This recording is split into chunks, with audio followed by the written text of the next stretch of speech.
नमस्कार दोस्तों, मेरा नाम है सौरभ और आप सबका स्वागत है आपके अपने चैनल स्टडी टाइमलाइनर्स पे। सो फ्रेंड, आज मैं आपसे बहुत ही ज़्यादा इम्पोर्टेंट टॉपिक के बारे में बात करने वाला हूं और वो है टॉर्सन के इम्पोर्टेंट सवाल। फ्रेंड, ये आप किस तरह का भी एग्ज़ाम दीजिए, अगर आपके एग्ज़ाम में टॉर्सन टॉपिक है और उसमें से अगर न्यूमेरिकल आने वाले हैं तो आज मैं 3 टाइप्स के न्यूमेरिकल आपको बताऊंगा। अगर आपका पेपर कितना भी हार्ड आ जाता है टॉर्सन से रिलेटेड तो इन 3 में से ज़रूर एक टाइप का क्वेश्चन आपके एग्ज़ाम में आने वाला है। सो फ्रेंड, आज मैं जो इन 3 टाइपों की बात करूँगा एक ना एक आपके एग्ज़ाम में ज़रूर आएगा। तो देखिए फ्रेंड्स, बस आपको क्या करना है, इस वीडियो को लास्ट तक देखना है और इन तीनों न्यूमेरिकल को, जो 3 टाइप के न्यूमेरिकल हैं, इनको अच्छे से समझना है और इनको अच्छे से क्या कहते हैं देखकर अपनी कॉपी में नोट करना है। और फ्रेंड, इसके बाद मैं इस वीडियो के लास्ट में आपको मैं कुछ और न्यूमेरिकल्स भी दूंगा जिसको आप ज़रूर प्रैक्टिस कीजिएगा, जिससे आप अगर किसी भी तरह का एग्ज़ाम दे रहे हैं तो उसमें अगर टॉर्सन से रिलेटेड क्वेश्चंस आ रहे हैं तो आप बिल्कुल आसानी से उसे कर जाओगे। तो देखिए, जो पहले टाइप का मैं आपसे न्यूमेरिकल बात करूँगा टॉर्सन से रिलेटेड, वो कुछ इस तरह से होगा जो आपकी स्क्रीन पर यहाँ पर दिख रहा है, ये टाइप 1 है। तो देखिए, इस न्यूमेरिकल में आपसे क्या कह रखा है कुछ इस। सबसे पहले फ्रेंड, क्वेश्चन को करने का सबसे अच्छा तरीका होता है कि उसे ध्यान से पढ़ा जाए। तो देखिए, सबसे पहले इस क्वेश्चन में कह रखा है कि एक होलो शाफ्ट है। तो अगर आपने टॉर्सन के इससे पहले न्यूमेरिकल्स बना रखे हैं तो आपको पता होगा कि अगर होलो शाफ्ट होता है तो 2 डायमीटर निकलते हैं, एक इंटरनल डायमीटर और एक एक्सटर्नल डायमीटर। तो देखिए, उन्हीं दोनों का जो रेशियो है यहाँ पे आपको दे रखा है 3:8 के में दे रखा है इनका रेशियो। इसके बाद देखिए क्या कह रखा है, is required to transmit 600 kilowatt. इसमें देखिए यहाँ पे पावर दे रखी है। अगर आपने टॉर्सन्स के न्यूमेरिकल कुछ आपने बना रखे हैं तो क्या कहते हैं, आपको पता होगा कि एक पावर का फॉर्मूला होता है P = 2π/N/T/60 और वहाँ पे जो P की जो वैल्यू होती है वो यहाँ पे दे रखा है। इसके बाद जो N होता है उस फॉर्मूले में वो यहाँ पे दे रखा है 110 RPM। मैं आपको इस न्यूमेरिकल के आंसर में ये सारी चीज़ें अभी बताऊँगा, पहले हम क्वेश्चंस को पढ़ रहे हैं ध्यान से। इसके बाद क्या कहते हैं, कह रखा है कि जो मैक्सिमम टॉर्क है वो 20% ग्रेटर देन मीन टॉर्क है। मतलब 2 तरह के टॉर्क है क्वेश्चन में, एक को मैक्सिमम टॉर्क और एक मीन टॉर्क। इसके बाद देखिए, जो शियर स्ट्रेस है वो दे रखा है 63 मेगा न्यूटन पर मीटर स्क्वायर दे रखा है आपको। उसके बाद एंगल ऑफ ट्विस्ट भी दे रखा है 1.4 और लेंथ भी दे रखी है। आपसे देखिए मेन पूछा कि आपसे क्या निकालना है, आपको एक्सटर्नल डायमीटर बताना है इस क्वेश्चन का। और आपको क्या कहते हैं, सी की भी वैल्यू दे रखी है जो मॉडुलस ऑफ रिजिडिटी भी कहा जाता है, जिसे 84 गीगा न्यूटन पर मीटर स्क्वायर। तो देखिए, इस न्यूमेरिकल को करने के लिए आप सबसे पहले इसके गिवन डाटा को आपको लिखना पड़ेगा। तो देखिए, मैंने गिवन डाटा न्यूमेरिकल में से छांट कर लिख रखा है जो क्वेश्चन है उसके अंदर से। जो आपको ये रेशियो दे रखा है 3:8, तो इंटरनल डायमीटर का कुछ इस तरह से ऐसे रेशियो लिखा जाएगा। और यहाँ से अगर जब आप डिवाइड करके निकालोगे इसकी वैल्यू को तो डी की जो वैल्यू आपकी कुछ इस तरह से आ जाएगी, क्योंकि 3 को आप जब 8 से डिवाइड करोगे तो। इसके बाद देखिए, यहाँ पे जो P मैंने आपको बताया था, तो देखिए वहाँ पे P मैंने यहाँ पे लिख दिया है कि 600 किलो वॉट आपको दे रखा है। और W को हटाने के लिए 600 × 10³ हम कर देंगे। इसके बाद N की वैल्यू दे रखी है 100 RPM। फ्रेंड, अगर आपको ये समझ में नहीं आ रहा हो P क्या होता है, N क्या होता है, तो मैं आपको रेकमेंड करूँगा कि मेरे डिस्क्रिप्शन में जाके आप स्टार्टिंग की वीडियोज़ ज़रूर देखें जो मैंने टॉर्सन पर बना रखी हैं, जो बेसिक्स वीडियो हैं जिन पर मैंने ये सारे फॉर्मूले आपको बता रखे हैं। इसके बाद देखिए, टी मैक्स और टी मीन का भी कॉन्सेप्ट मैंने समझा रखा है, तो आप वो वीडियो ज़रूर जाके देखिएगा। जो टी मीन होता है मैं आपको बता दूँ वो क्या कहते हैं, पावर वाले फॉर्मूले में आता है 2π/N/T जो होता है, वहाँ पे जो टी होता है वहाँ से टी मीन निकल के आता है। और जो टॉर्सन फार्मूला होता है वहाँ से टी मैक्स होता है। मतलब जो टॉर्सन वाले फार्मूले में टॉर्क होता है वो मैक्सिमम टॉर्क होता है, और जो पावर वाले फार्मूले में टॉर्क होता है वो मीन टॉर्क होता है। यहाँ से देखिए, शियर स्ट्रेस की वैल्यू दे रखी है, तो ये मैंने m को हटाने के लिए 10⁶ लगा दिया है। मतलब मेगा होता है m का मतलब, तो मेगा को हटाने के लिए मैंने 10⁶ को लगा दिया है। यहाँ पे l की वैल्यू आपको 3 मीटर दे ही रखी है। उसके बाद देखिए, थीटा आपको 1.4 दे रखा है। और c जो मॉडुलस ऑफ रिजिडिटी होता है वो आपको क्या कहते हैं 84 गीगा न्यूटन दे रखा था, तो मैंने g को हटाने के लिए 10⁹ से मल्टीप्लाई करा दिया है। तो अभी तक मैंने वही आपको लिख के बताया जो आपको क्वेश्चन में गिवन डाटा है। अब मैं आपको इससे आगे बताऊंगा कि इस न्यूमेरिकल को कैसे सॉल्व करना है। तो देखिए, सबसे पहले मैंने आपको यही देखिए जो पावर वाला फॉर्मूला है आपको वही अप्लाई करना है जो मैंने अभी तक आपसे बात कर रहा हूँ। पावर वाला फॉर्मूला P = 2π/N/T/60, ये फॉर्मूला मैंने यहाँ पे लगा दिया है।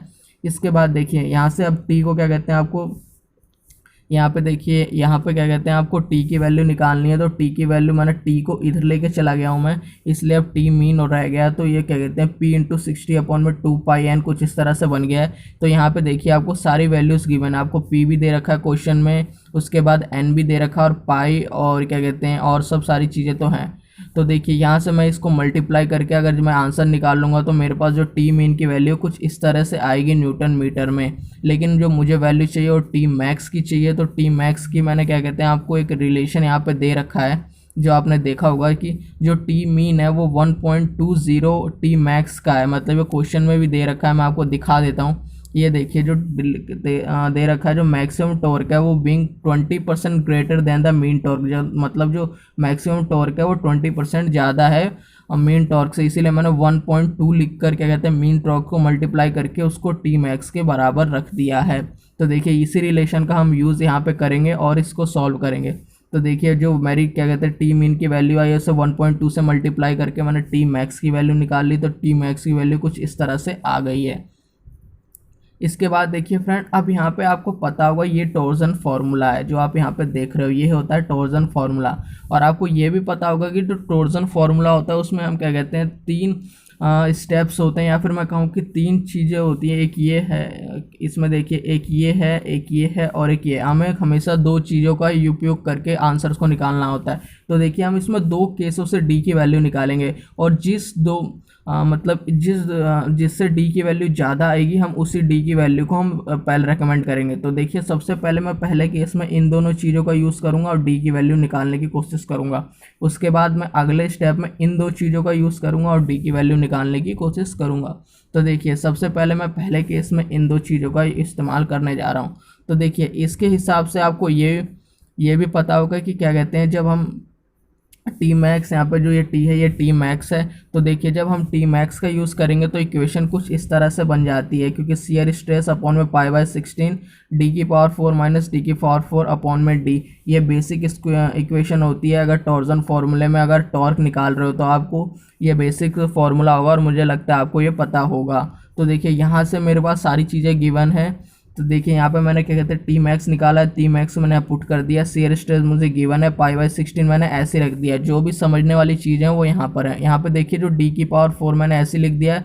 और आपको याद होगा कि क्या कहते हैं एक रेशियो दे रखा था मुझे ऊपर क्वेश्चन में, मैं आपको दिखाता हूँ। मैंने उसी रेशियो का यहाँ पे इस्तेमाल किया है। देखिए जो ये रेशियो दे रखा है, जो इंटरनल डायमीटर है 3/8 एक्सटर्नल डायमीटर है, जो मैंने डिवाइड करके निकाला था। तो जो इंटरनल डायमीटर है 0.375 एक्सटर्नल डायमीटर है। तो इसी रेशियो का मैं यहाँ पे इस्तेमाल करूँगा। तो देखिए मैंने इसी रेशियो का यहाँ पे इस्तेमाल किया है। तो देखिए यहाँ पे जब मैंने क्या कहते हैं स्मॉल डी की पावर 4 की जगह 3.75 डी कैपिटल डी की पावर 4 कुछ इस तरह से रख दूंगा मैं। इसके बाद डी की पावर 4 को मैं कॉमन ले लूँगा और नीचे जो डी है उससे मैं ये काट दूंगा। तो यहाँ पे देखिए डी की पावर क्यूब ही रह जाएगा अगले स्टेप में। इसके बाद देखिए क्या कहते हैं जब 0.375 का मैं क्या कहते हैं उसकी पावर 4 करूँगा और उसको फिर 1 से माइनस करूँगा, क्योंकि जब मैं कॉमन ले लूँगा तो यहाँ से फिर 1 बचेगा, उसमें से जब मैं माइनस कर दूँगा तो आंसर लास्ट में आ जाएगा 0.9802। फ्रेंड ये कुछ नहीं, सिर्फ आपकी कैलकुलेशन के बेस्ड पे रह गया, और कैलकुलेशन भी आप कैलकुलेटर से कर सकते हैं। इसके बाद देखिए लास्ट में क्या कहते हैं जो आप आंसर आएगा, जो डी क्यूब की वैल्यू निकालोगे कुछ इस तरह से आएगा। उसके बाद जब आप क्यूब को इधर ले आके क्यूब रूट निकालोगे तो जो डी की वैल्यू लास्ट में आएगी जो मीटर में आएगी वो ये आएगी 0.1727। फ्रेंड ये सिर्फ आपकी कैलकुलेशन बेस्ड पर ही है, मुझे जो समझाना था वो क्वेश्चन में मैंने ऊपर ही समझा दिया था। इसके बाद जब डी को मीटर की जगह आप मिलीमीटर में कन्वर्ट करोगे 1000 से डिवाइड कराकर, तो ये सॉरी फ्रेंड मीटर को मिलीमीटर में कन्वर्ट करने के लिए क्या कहते हैं उसको उससे मल्टीप्लाई कराओगे तो क्या कहते हैं ये 172.7 मिलीमीटर में आ जाएगा आपका आंसर। तो ये मैंने क्या कहते हैं पहले केस से क्या कहते हैं डी की वैल्यू निकाल ली है। तो देखिए पहले केस में मैंने क्या कहते हैं जो टॉर्जन फार्मूला है उसको क्या कहते हैं उसका इन 2 पार्टों का यूज़ किया था। अब देखिए जो मैं सेकंड केस है टॉर्जन फार्मूले का, उसमें देखिए इन 2 पार्टों का यूज़ करने वाला हूँ। ये जो पार्ट हैं ये पार्ट और ये पार्ट, इन दोनों पार्टों का मैं यूज़ करने वाला हूँ। तो देखिए इन 2 पार्टों का जब मैं यूज़ करूँगा तो देखिए यहाँ से आप देखिए मैक्सिमम जो टॉर्क है उसकी वैल्यू क्या आ जाएगी J into G theta by L, क्योंकि ये J इस तरफ चला जाएगा और जी थीटा बाई एल रह जाएगा। तो देखिए यहाँ पे भी मेरे को सारी वैल्यू जैसे जैसे मैं वैसे ही पुट कर दूंगा। आपको टी मैक्स मैंने ऐसे रख दिया है और जे की वैल्यू आपको पता होगी, जो जे होता है क्या कहते हैं पोलर मूवमेंट ऑफ इनर्शिया होता है, उसकी वैल्यू पाई/32 टी की पावर 4 माइनस स्मॉल डी की पावर 4, मतलब external diameter minus internal diameter की पावर 4 होती है। और जी जो पता होगा आपको, जी फ्री आप इसे सी भी कहते हैं, जो मॉडुलस ऑफ रिजिडिटी होता है, जिसकी वैल्यू दे रखी है, थीटा की वैल्यू हमें दे रखी है और एल की वैल्यू दे रखी है। तो इन सारी वैल्यूज़ को फिर से हम पुट कर देंगे और यहाँ पे फिर से वही कॉन्सेप्ट लगेगा जो मैं आपको बता दूँ, जो यहाँ पर आपको डी की पावर 4 और स्मॉल डी की पावर 4 वाला है, क्योंकि जो स्मॉल डी की पावर 4 है वो रेशियो में दे रखा है, तो उसी को हम यहाँ पे भी यूज़ करेंगे। तो इन शॉर्ट जब क्या कहते हैं आप इन सारी वैल्यूज़ को पुट करके जब डी की वैल्यू निकालोगे, तो यहाँ पे भी जो डी की वैल्यू है कुछ इस तरह से आपकी क्या कहते हैं बन जाएगी। और इसके बाद जब आप इस कैलकुलेटर की मदद से इसको सॉल्व करोगे, तो आपका आंसर जो आएगा वो डी की वैल्यू 0.1755 मीटर में करीब आएगा। और जब इसे आप मिलीमीटर में कन्वर्ट करोगे मल्टीप्लाई कराकर 1000 से, तो कुछ इस तरह से आपका आंसर आ जाएगा। तो देखिए इसको क्या कहते हैं, जब आपको यहाँ पे देख लिया, आप यहाँ पे आपकी वैल्यू 175 आई है और वहाँ पे वैल्यू 172 आई थी, तो जो मैक्सिमम वैल्यू आपने निकाली वो यहाँ पर आ रही है डायमीटर की। तो मैंने आपको पहले ही बताया था, जो मैक्सिमम वैल्यू आएगी डी की हम उसे कंसीडर करेंगे, तो इसी को हम कंसीडर करेंगे और यही हमारा आंसर हो जाएगा। तो देखिए फ्रेंड, मैंने इस क्वेश्चन को आपको दोनों मेथड से बताया, पहले केस और दूसरे केस से।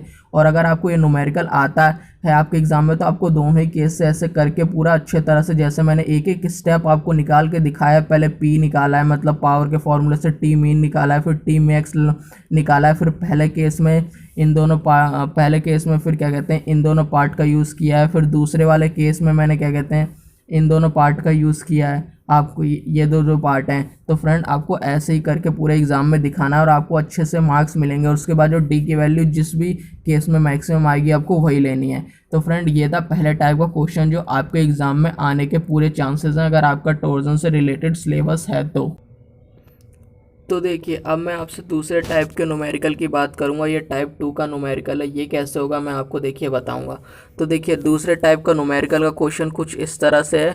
ये मैं आपको बता दूं क्या कहते हैं, ये जो क्वेश्चन है इसमें आपका वेट का जो है कंपैरिजन करना है कि जो दो तरह के साफ्ट होंगे, इसमें एक हॉलो साफ्ट होगा और एक सॉलिड साफ्ट होगा। तो दोनों के बीच में उनके वेट का कंपैरिजन होगा और ये क्वेश्चन यकीन मानिए एग्जाम्स में बहुत ज़्यादा पूछा जाता है।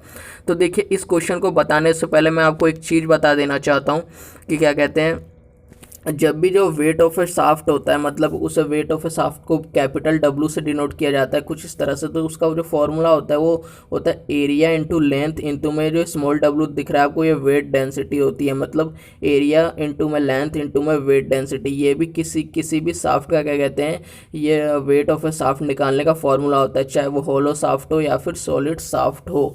तो देखिए यही फॉर्मूला हम आगे इस क्वेश्चन में यूज़ करेंगे। तो देखिए सबसे पहले क्वेश्चन को पढ़ते हैं, उसके बाद इन क्वेश्चन में से जो गिवन डाटा है वो लिखेंगे और उसके बाद इस क्वेश्चन को आगे सॉल्व करेंगे।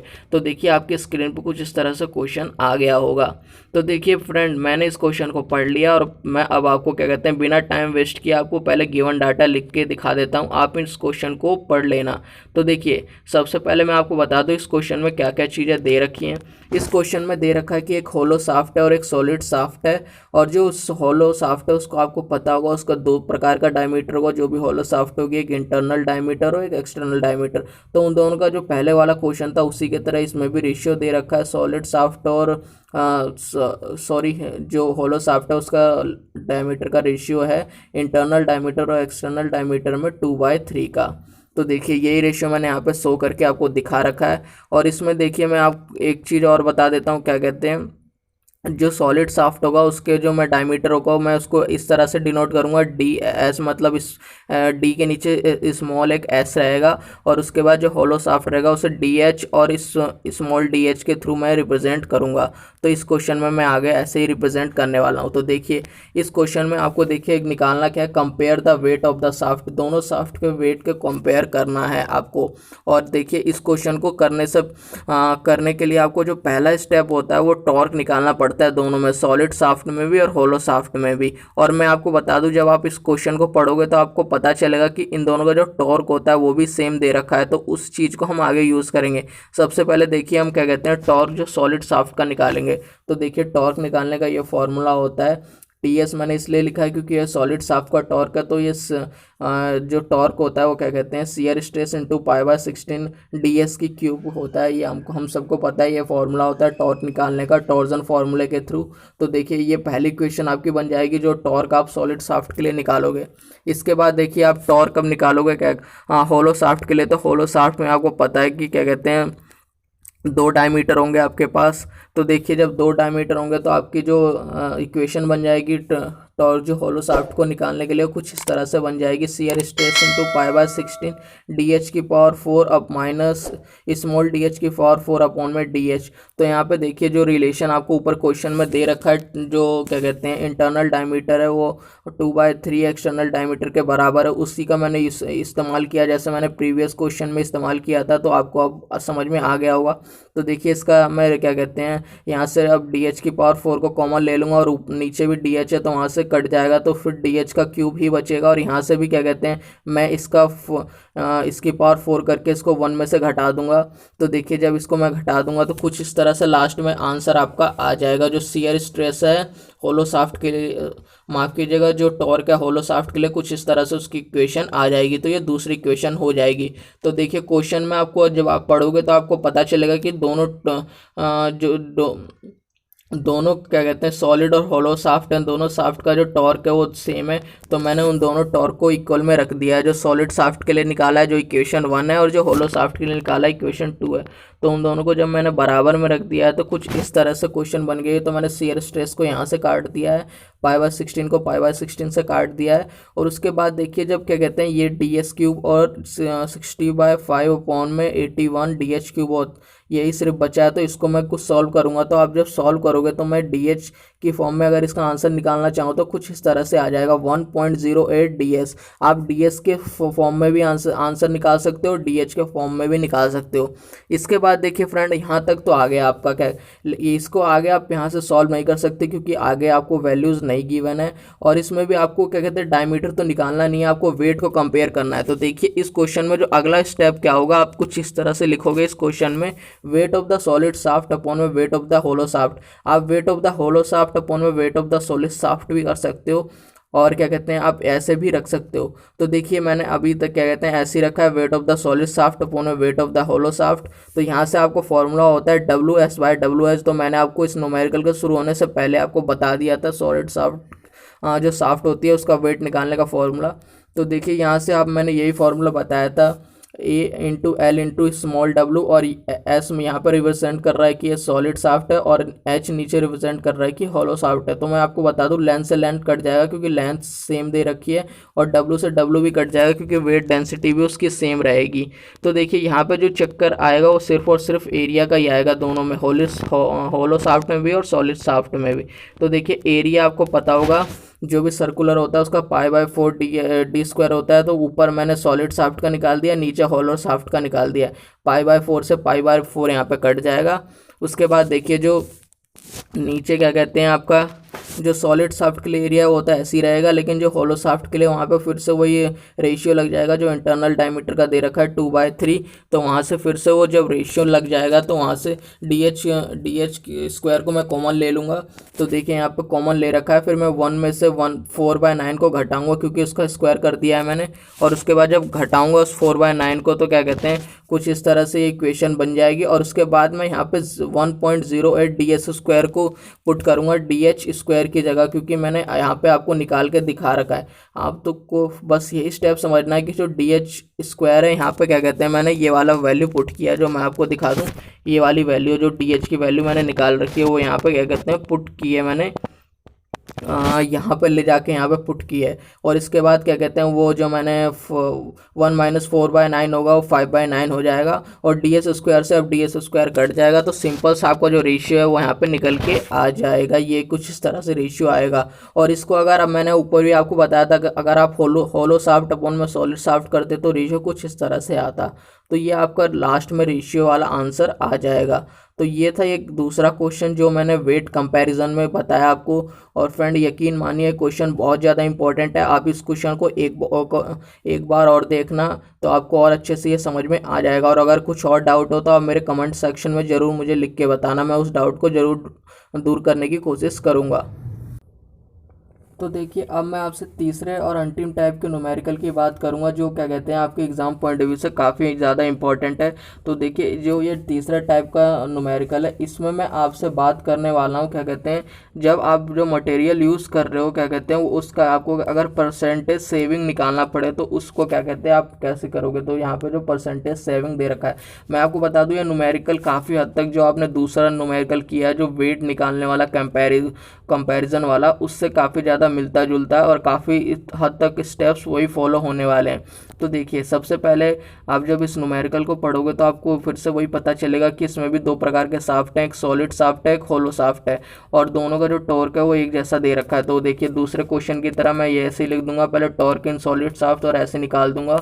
उसके बाद होलो शाफ्ट में मैं कुछ इसी तरह से लिख दूंगा और उसका भी क्या कहते हैं टॉर्क इस तरह से ही निकाल दूंगा। मैं आपको बता दूं फ्रेंड, इसमें भी जो क्या कहते हैं जो रेशियो होता है वो दे रखा है, जो पिछले क्वेश्चन में दे रखा था वैसे इस बार भी इंटरनल डायमीटर और एक्सटर्नल डायमीटर होलो शाफ्ट का रेशियो दे रखा है, वही मैंने यूज़ कर लिया और इसको मैंने यहाँ पे ऐसे करके दूसरी इक्वेशन बना दी है। फ्रेंड ये मैंने थोड़ा आपको जल्दी बताया क्योंकि आपको मैंने ऐसे बिल्कुल अच्छी तरह से दूसरे क्वेश्चन के स्टेप समझाए, तो ये बिल्कुल उसी पर बेस्ड है, बस उसकी वैल्यूज़ बदल गई हैं। इसके बाद देखिए फ्रेंड, इसमें क्या कहते हैं टॉर्क दोनों में सेम है, तो फिर से मैं वही इक्वल में रख दूंगा जैसे मैंने दूसरे क्वेश्चन में रखा था, और यहाँ से क्या कहते हैं आप ds की वैल्यू कुछ इस तरह से आ जाएगी dh की फॉर्म में। तो देखिए यहाँ तक बिल्कुल दूसरे क्वेश्चन तक सेम है, सिर्फ वैल्यूज़ बदली हैं। इसके बाद जो मेन काम है वो इसके बाद करना है। देखिए जो परसेंटेज सेविंग का फॉर्मूला आता है आपको याद होना चाहिए, एग्जाम में बहुत ज़्यादा पूछा जाता है, क्योंकि जब भी एग्जामिनर अगर एग्जाम में कुछ टफ बनाना चाहता है तो इस तरह के ही क्वेश्चन डालता है, इस तरह के फॉर्मूले।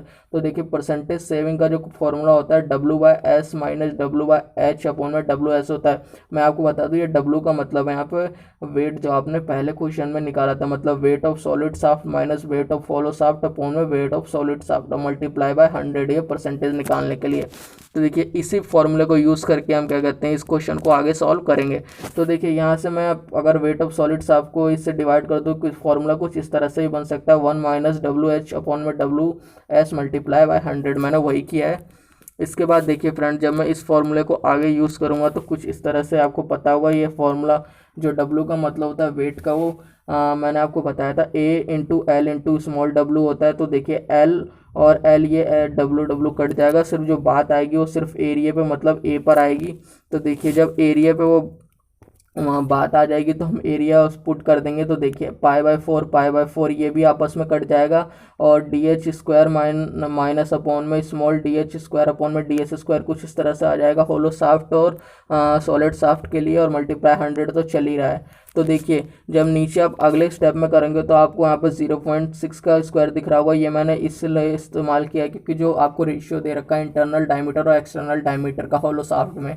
इसके बाद देखिए इसके अगले स्टेप में क्या कहते हैं, मैंने यहाँ पे अब आपको वैल्यू पुट करके यहाँ पे दिखा दिया, क्योंकि आपको ये वैल्यू आई हुई है, जो देखिए ये आपने यहाँ पे निकाला हुआ है। देखिए जो DS की वैल्यू है, मतलब जो होलो शाफ्ट का डायमीटर है वो 0.9548 होलो शाफ्ट के बराबर है, मतलब जो सॉलिड शाफ्ट का डायमीटर है वो कुछ इस तरह से होलो शाफ्ट के बराबर है। तो वो वैल्यू मैंने क्या कहते हैं यहाँ पे पुट कर दी है जो ऊपर दे रखी है। इसके बाद देखिए उस वैल्यू को पुट करने के बाद ऊपर भी जो चीज़ें हैं उसको क्या कहते हैं, यहाँ पे जब DH स्क्वायर है यहाँ से DH स्क्वायर कट जाएगा। उसके बाद देखिए ऊपर का सॉल्व करने के बाद जो आपका आंसर आएगा कुछ इस तरह से आएगा। जब यहाँ पे सॉल्व कर दोगे और जो ये दे रखा है आप उसको माइनस करके और यहाँ से जब 100 से मल्टीप्लाई करा दोगे तो जो लास्ट में आंसर आएगा 29.8% आएगा। इसे कुछ नहीं, आप सिर्फ इसे कैलकुलेटर की मदद से आराम से सॉल्व कर सकते हो। जो समझने वाली चीज़ें थी मैंने वो आपको ऊपर बता दी कि जो परसेंटेज सेविंग का फॉर्मूला कुछ इस तरह से होता है और उसको इस्तेमाल आप इस तरह से करोगे, बाद में सारी बातें सिर्फ कैलकुलेशन तक आ जाती हैं। तो देखिए फ्रेंड, आज मैंने आपको 3 टाइप के क्वेश्चन बताया और ये तीनों बहुत ही इंपॉर्टेंट टाइप्स के क्वेश्चन है टॉर्जन से रिलेटेड। अगर आपके एग्जाम में क्वेश्चंस आते हैं तो अगर आपको एग्जाम कितना भी टफ आ जाए तो यकीन मानिए इन तीनों में से एक ना एक टाइप का क्वेश्चन आपके आने वाला है, चाहे वो कंपैरिजन से रिलेटेड हो वेट के, या फिर परसेंटेज सेविंग पूछ ले, या फिर क्या कहते हैं होलो शाफ्ट और सॉलिड शाफ्ट दे देगा। आपको दोनों टाइप से क्या कहते हैं डायमीटर को निकालना है और जो मैक्सिमम होगा उसको क्या कहते हैं आपको बताना है। तो देखिए ये तीनों टाइप के न्यूमेरिकल मैंने आपको बताया, और इस वीडियो के लास्ट में मैं आपको एक और भी कुछ न्यूमेरिकल्स आपको दे दूंगा टॉर्जन से रिलेटेड, जिससे आपकी अच्छी प्रैक्टिस हो जाएगी। तो उनके आंसर भी आप मुझे कमेंट करके ज़रूर बताइएगा, और इस वीडियो को लाइक शेयर जरूर कीजिएगा, और साथ ही मेरे चैनल को सब्सक्राइब कर दीजिएगा स्टडी टाइम लाइनर्स, क्योंकि फ्रेंड मैं ऐसी वीडियोज़ क्या कहते हैं लाता रहता हूँ और आपको काफ़ी हेल्पफुल होगा।